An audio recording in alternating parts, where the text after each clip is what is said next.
Hello YouTubers, it's Alex Kelsall here. I'm going to read you a Bob the Builder story called Bob's Boots. Here we go. Bob's Boots, written by Keith Chapman. One morning Bob walked into his front room carrying a big box. "Look, Finn," he said excitedly. "The postman has just delivered this. I wonder what's inside." Finn pressed his nose up against his glass tank and watched Bob open the box. "My new boots have arrived," cried Bob, holding them up for Finn to see. "What do you think of them?" he asked. The goldfish did a backflip splash. He really liked Bob's new boots. "I think I'll wear my new boots to work," said Bob. When he walked outside into the yard, Wendy was giving the machines their jobs for the day. "Lofty, you're with Bob today," she said. "Muck and Scoop, you're with me."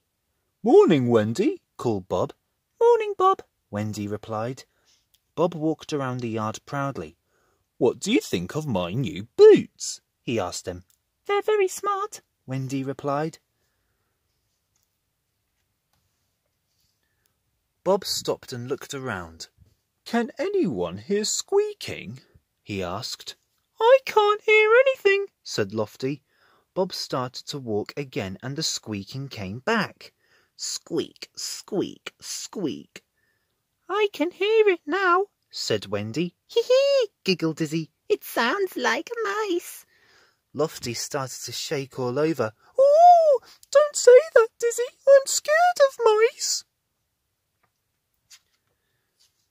As Bob walked towards Wendy, the squeaking got louder and louder. "Ha ha! I know where it's coming from," said Wendy. "Where?" asked Bob. "Your boots," laughed Wendy. "They need wearing in to soften up the leather." "You sound like you need oiling, Bob," chuckled Scoop. "I think I'll walk to the job today," said Bob.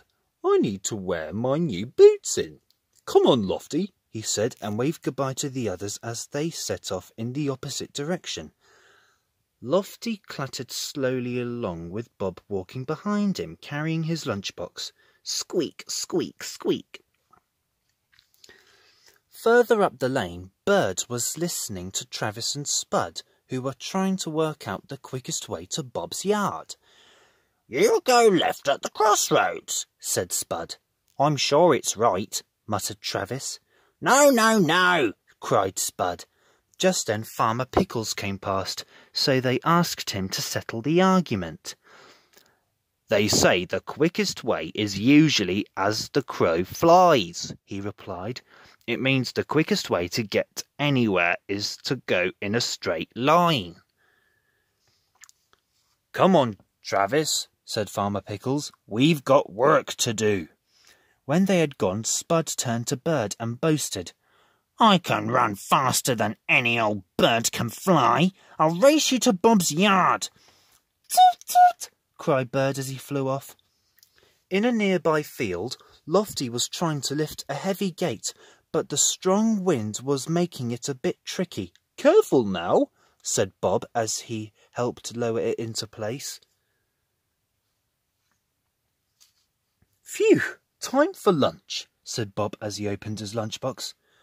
"Oh, what have you got today, Bob?" Lofty asked. "My favourites, cheese and chutney sandwiches and a big cream bun," Bob replied. Suddenly, a gust of wind blew the paper napkin from the top of Bob's sandwiches. "Whoa!" cried Bob as he chased after it. Meanwhile, Spud and Bird were racing across the countryside. Spud stopped when he noticed Bob's lunchbox with sandwiches and the big cream bun inside. "Mmm," he said as he nibbled a sandwich. He was just about to take a big bite out of the cream bun when he spotted Bird flying away. "I'd better save this until I get to Bob's yard," he said, racing off after Bird. In the next field, Bob was still chasing after the paper napkin. Squeak, squeak, squeak! 3 little mice heard the noise and thought it might be a friend. They just jumped up and followed the sound of Bob's boots. Finally, Bob managed to catch the napkin and went back to his lunchbox, followed by the mice. When he got back, he couldn't believe his eyes. "Hey, who's been eating my sandwiches?" he cried. "And my cream bun's gone. Have you seen it, Lofty?" Lofty was just about to say he hadn't seen the sandwiches when he spotted the 3 little mice peeping out from behind Bob's new boots. "Ah!" he shrieked as he darted down the road. "Mice!" "Mice?" said Bob. "Where?" But the little mice had scurried around behind Bob's back.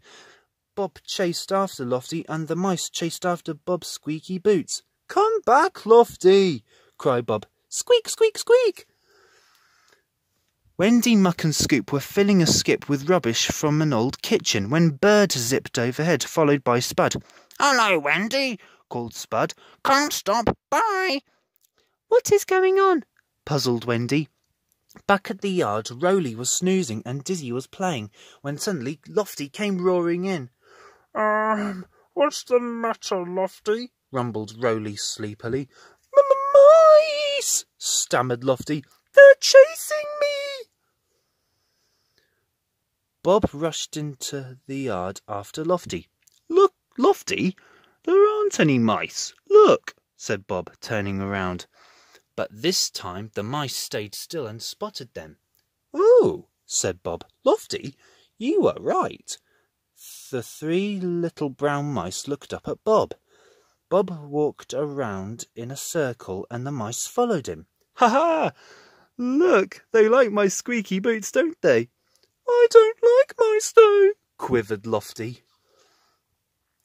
As Wendy, Muck and Scoop turned into the yard, they saw Spud running down the road with the 3 mice scampering after him. "Leave me alone!" he yelled. "Squeak, squeak, squeak!" went the mice as they followed him down the road. "Hello, Wendy," called Bob as he walked towards her. "Bob, your boots have stopped squeaking," said Wendy. "I must have worn them in with all the running about I've been doing," chuckled Bob. "Have you had a busy day?" Wendy asked. "Not really," Bob replied. "You could say it's been as quiet as a mouse." The end. What a great story. I hope you enjoyed it, YouTubers. I'll read you another story the next time. Bye.